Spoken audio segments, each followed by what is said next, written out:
шаҳри қадимаи тахти сангин дар мавзеи якҷошавии дарёҳои вахш ва панҷ ки ҳаму дарёро ташкил медиҳанд ҷойгир буда ҳудудаш ба имрӯза ноҳияи қубодиён рост меояд.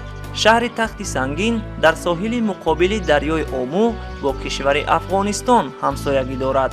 ин шаҳри бостонӣ дорои таърихи беш аз 2000 сола буда корҳои тадқиқотӣ дар он аз солҳои 70-уми қарни гузашта оғоз гардидааст.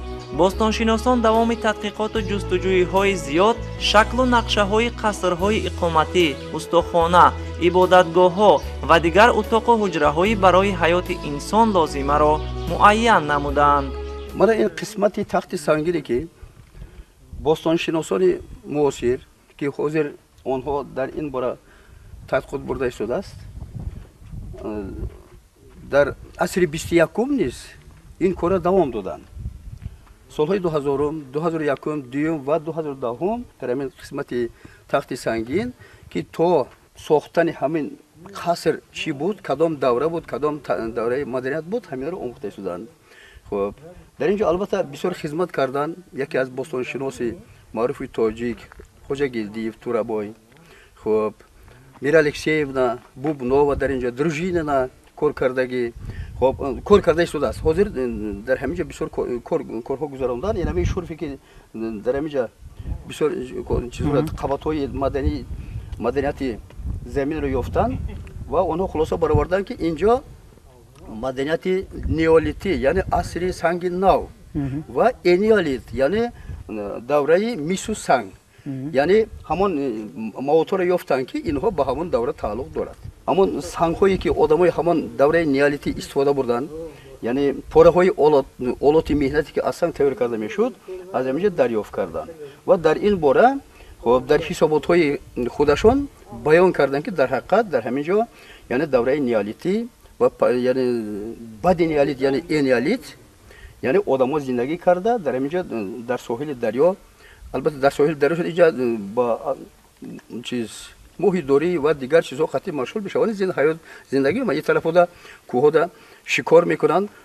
он давра одаморо яъне кораш шикор буд, ё моҳӣ шикор мекарданд ё ҳайвонҳоро шикор мекарданд, зиндагӣ мекарданд.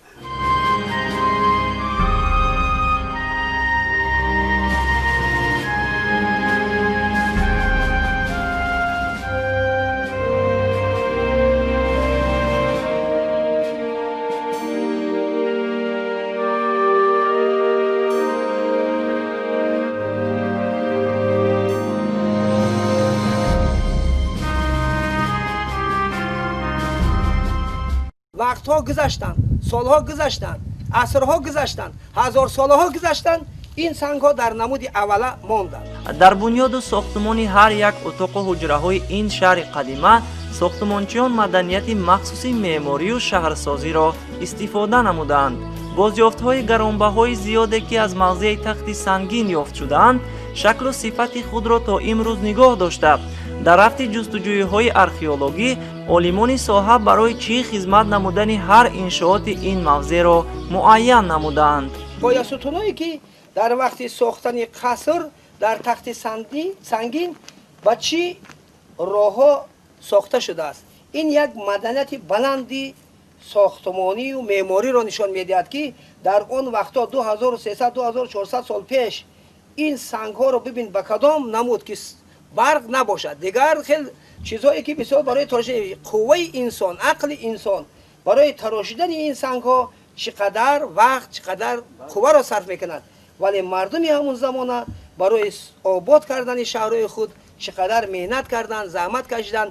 бибинем ки меҳнати онҳо то имрӯз ба мо расидааст ва мо дидаистем ки ҳамон сангҳо ҳамин хел дар ҳамин хел қувва, дар ҳамин хел қудрат истодаанд. дар ин ҷо яъне ҳар як кунша бинен, ҳар як сохтша бинен, яъне перпендикуляр, параллелограмма, дар шакли ромб, ҳамин сутуморо ба ҳамон дар асоси ҳамон илми математика ва геометрия сохта шудагӣ. хоб барои ки илм тараққӣ карда буд.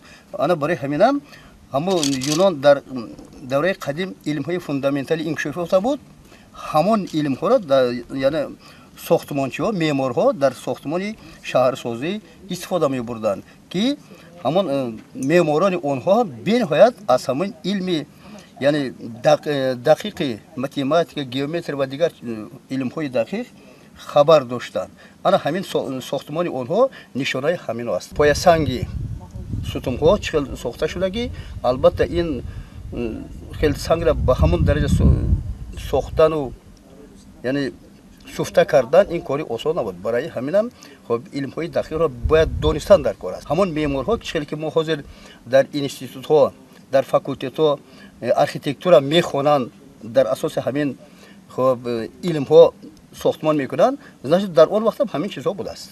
این رو حاضر اگر باشد ما در تکنیکای حاضر زمان همین سنگ‌ها را اگر همین خیلی سوختگیش قدیگه تراشدیم خیلی یک متخصصی چند سال در یگان اینستیتوت یا که یونیورسیته تحصیل نموده این رو به زور میتواند یا که همون نمود تکنیکای حاضر زمانی که هست این رو ممکن که تراشیده هم نتواند. به خاطر این بزرگی سنگ‌ها مردم آن زمان قوه خیلی بزرگ کاری رو صرف کرده همین خیلی صنعت شهرسازی معماری شهرسازی رو رواج رونق دادن که تا امروز ما امروز از باقی مانده شهرهای یونانی باختر و یونانی قدیم برای ما میراث ماند. این دیوارهایی که شما میبینید این در دوره زمان باختری ها ببینید با خشت خام که حاضر هم در عکس مانده است. ما میتوانیم آزاد این در عکس برداری کنید. شما میبینید از دوره باختر چی باقی ماند تازه در ما هست و از دوره یونانی قدیم معماری سنگ تراشی معماری سنگ سازی و خانه سازی که از سنگ بود و خاطر اون در پیش ما همه ایستاده است. این سنگ ها قریب 2300 2500 سال شده است و باقی مانده است. ما باید اینها رو مثل گوهر چشم نگاه داریم و به تمام مردم دنیا نشان داده توانیم که تاجیکستان عزیزی ما بسیار یادگاری تاریخی خیلی قدیمه دارد و ما میتوانیم گفته که اینها رو ما نگاه میکنیم و در حالت خوب نگاه میکنیم و در آینده به تمام مردم دنیا نشان میدیم که خیلی تاریخ تاجیکستان قدیمه است و مردم خیلی قدیم باختر و یونان در اینجا مدنیت داشتند قصر سازی داشتند و تا امروز از زبان یونانیا کلمه هایی که در زبان باختر و فارس و دری مانده است تا امروز نگاه داشته میشد.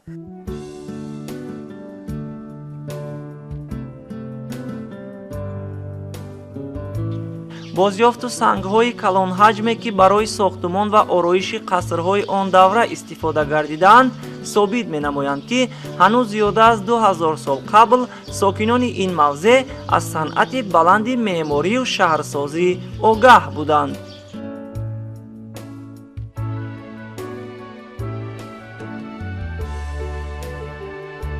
давлати юнони бохтар зиёда аз 200 сол дар ҳамин ҷо арзу ҳуҷуд дошт و تمدن ایلینه را به همینجا آورده با تمدن بزرگ قدیمه باختری و فارسی آمیخته شده انا همین خیلی قصرها ساخت.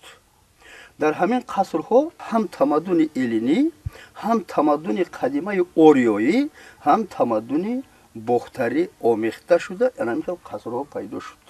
وقتی که اینا دو مدنیت یک جای آمیخته شد بعد از آن شهرهای بزرگی یونان و باختر ساخته شدند که قسمت سنگی و سنگ تراشی از یونان و قسمت خشتای خامه که ببینید که تاریخ باختر هم خیلی قدیم است. اینا آریایی هستند آریا نژادند به همین خاطر اینا صنعت خیلی بلند مدنیت خیلی بلند داشتند لیکن همین یونانی های هم صنعت مدنیت از فارس ها آموختند ولی اینها در وطن خودشان همین مدنیت ساخت فارس را که آموخته گرفته بودند چقورتر آموختند و صنعتشون خیلی رواج رونق دادند. ساختمانچی‌های اینا البته خلق بودند و البته انجینرهای اونها یعنی آرکیتکتورای اونها البته از همون یونان آورده شدگی خب و اونها در شکلی که حاضر اگر اما به طرف یونان رویم در افینا در همون شهرهای قدیمه یونان هم چنین شکل بناها موجود است.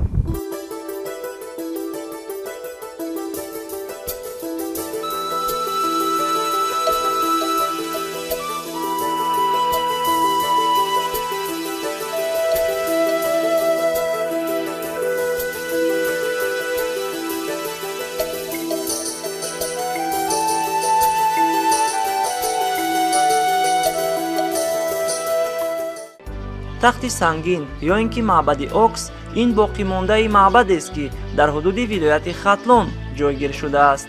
طبق معلومات باستانشناسان تخت سنگین در عصرهای 5-3 تا میلاد ساخته شده به آلیه آب تعلق دارد. گفتگوهای ارخئولوژی اولین بار در این موضع سال 1976 آغاز گردیده است. حجم معبد واقعا دقت جلب کننده می باشد. آن شکل چهارکنجه داشته هر یک قطعه آن 51 متر درازی داشت. در بنیاد این معبد تمدن‌های گوناگون آن زمان دیده می شود.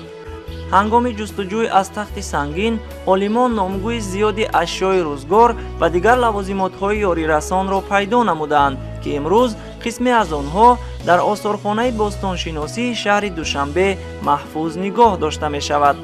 عجایب باورش آن است که قسمی از نگاره و بازیافت‌های این موضع که از جانب ساکنان محلی سال 1877 یافت شده‌اند، عین زمان در آثارخانه بریتانیای کبیر نیز نگاه داشته می‌شوند. عالمان و متخصصان ساحه در این سمت تحقیقات‌های زیاد نموده اثبات کردند که تمدن‌هایی در آن زمان وجود داشته با هم علاقه‌مندند.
واقعا هم تخت سنگین نشان از تمدن و معماری بوی دوره 2000 سال قبلی را در خود تجسم نموده دلالت از آن می‌دهد که در مرز کشورمان اجدادان ما از قدیم الایام حیات به سر می‌بردند و دارای تمدن، عرف و عنعنه و مدنیت بلند شهرداری و شهرسازی بودند.